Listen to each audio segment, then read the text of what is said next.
In listening to some of the presentations that preceded me, I'm struck by just how many intersecting points there are in what we're talking about. Today, for example, what I'm going to talk about happened nearly 120 years ago. But there are many, many echoes of what we heard before. And in particular, if I could just pull one thread out, a comment made by Kathy Atchison about the normalizing, or how rape can become normal. And what I'm going to talk about here is, through my work I've been doing in military law, the way in which rape becomes normalized, or maybe put another way, it becomes muffled or silenced, and the reasons why that might be the case. And again, I'm looking in the past, but for those who've been following a number of the stories, whether it's the US military, the Canadian military, the RCMP, you'll find probably distinct echoes or parallels today with what I've been looking at back in the past. On the 2nd of April, 1899, a newly arrived regiment of the British Army, the West Kent Regiment, had just arrived at outside Shwedagon Pagoda in what is today Yangon, Myanmar. It was then known as Rangoon, Burma. In broad daylight, and witnessed by quite a wide range of people as far as we can tell, somewhere between 20 and 30 soldiers gang raped a Burmese woman. It did go to trial, and at first glance, one would appear that this was a trial that should have yielded the results of a conviction, if not of rape, at least of attempted rape. Again, it was done in daylight, there were witnesses, the victim survived and could testify, but it didn't. The court-martial produced a finding of not guilty both for rape and for attempted rape. Likely, that case would have disappeared into the archives and been very, very difficult to find. As someone who spent 30 years looking for these cases, they do tend to disappear an awful lot. I found out where they are, but they tend not to get a lot of attention. This one, however, did. This one actually became a bit of a cause célèbre in the late Victorian Empire. And the reason it did was that the Governor General of India, George Curzon, took up the cause. Curzon, who was made aware of these findings 4 months after the fact, wrote in his diary that soldiers outraged, and that was the word he used, in open daylight, an elderly and respectable Burmese woman, but in which, owing to a disgraceful conspiracy of silence on the part of the officers and the men, to judicial difficulties, and to blundering in other quarters, after 5 months of protracted delays, every one of the guilty parties has escaped scot-free. He was outraged by what had happened. He raised the issue with the home government back in the UK. I should add that Burma at this point in time was a province of British India and hence subject to the authority of the Governor General. Now, he could not order a retrial under military law, and I won't go into that. But he was still outraged by what had happened. He was outraged by the degree to which he saw the military conspiring to protect these soldiers. He also, I should add, faced considerable resistance. The Secretary of State for India backed him up in pursuing these actions, but within the military there was considerable pushback, including from someone no less notable a figure than the namesake of our twin city, Lord Kitchener. Lord Kitchener was Commander-in-Chief of India, and he had actually conspired in some of these cover-up. Question I had was, why did Curzon choose to take up this issue? Why did Curzon persist over many months and in the face of considerable opposition to try and hold some people accountable? Eventually, the regimental commanding officer was, quote, encouraged to resign. The second in command basically had his career stopped in its tracks. 8 soldiers who could be found partially responsible were discharged. No easy feat under military law. But most interestingly of all, the unit itself, this West Kent Regiment, was collectively punished by being sent on a tour of duty from Rangoon, they just arrived there, to what was considered to be the worst position or the worst station in the British Empire, the station at Aden. Curzon invested himself heavily, used up a lot of political capital in bringing what he saw responsibilities to bear. Why this interests me is Curzon is hardly what you would think of as being the kind of person who is going to lead a feminist charge against the army.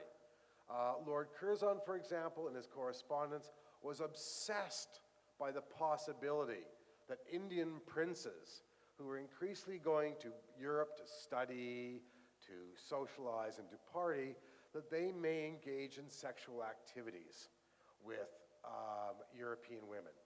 He lost sleep over that fact. This is somebody who was also want to make observations about his surprise that working class men were white like the rest. Hardly what we would see as a remarkably liberal or enlightened individual, but he was preoccupied with this. I should add that the military's own attitudes to sexuality were ones that I would say in some of his other correspondence he shared. Bear in mind that masculinity, then and today I would argue, is considered to be a key component of military culture. The thought of homosexuality was one that was very, very disturbing to the military. As an aside, homosexuality, or the charge of homosexuality, or actually in military terms, it was unnatural acts was the language being used. That's the only military crime for which the military did not keep records. Those were considered to be closed courts-martials. The whole idea of do not ask, do not tell, had its roots in this period. As best as I can tell, when the Army was confronted with cases of homosexuality, the sentence was transportation to Australia. But I've not found that many cases because the records were closed off. So the Army was very, very concerned about anything which would possibly drive soldiers into homosexual acts. Because at this point in time, attitudes towards sexuality were that the lower classes, and remember the soldiers at this point in time are considered to be lower classes, had to have some kind of outlet. And so the military actively connived in the organization of basically licensed prostitution near British Army barracks. And there's been a lot of scholarship that's been done on this subject.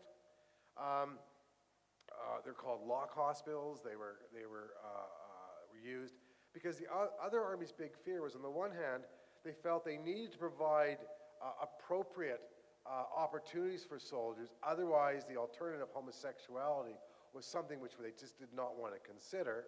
But they also felt that being really kind of masculine and virile was so important to the Army that the way that was articulated was through masculine acts. So that was very much part and parcel of the Army. So they had these attitudes, therefore they had to support it. When it crossed the line into rape, though, this is when the Army found great difficulties. And this is why Curzon's reaction struck me as so surprising as to why did he sort of pursue this when the Army very often took a blind eye to it.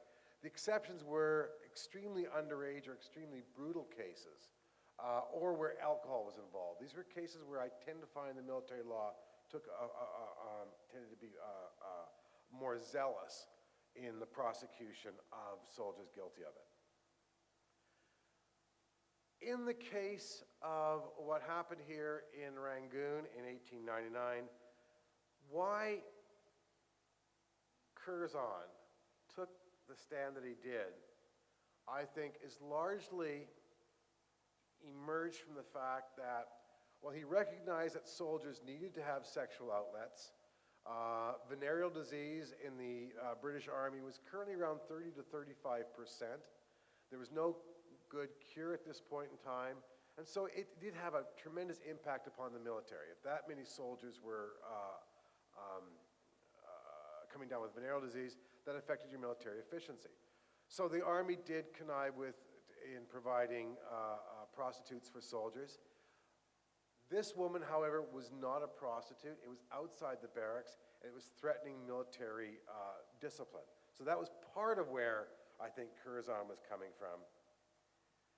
More tellingly, though, I think for Curzon, what worried him most of all was that the woman who was attacked was one who was respectable. And so class kicked in here. In the case of Curzon, what he saw was a respectable woman, a woman of an elderly woman, which I've not yet found out how old she was. Actually, only recently I found out her name. Again, the military records tended to erase her individuality. Her name was Magun. I'm guessing she was probably in her 40s, maybe early 50s, but he saw her as respectable. And so the class dimensions kicked in. He, being very much informed by Victorian attitudes towards class, looked upon the soldiers as being largely very disrespectful. Many of you will know that the common view in the 19th century was that soldiers were the scum of the earth. It was the Duke of Wellington who coined that expression. And certainly, everything that Curzon ever wrote about soldiers demonstrates his view that these people were the lower classes. They did not subscribe to views of respectability, and they had to be kept under firm control.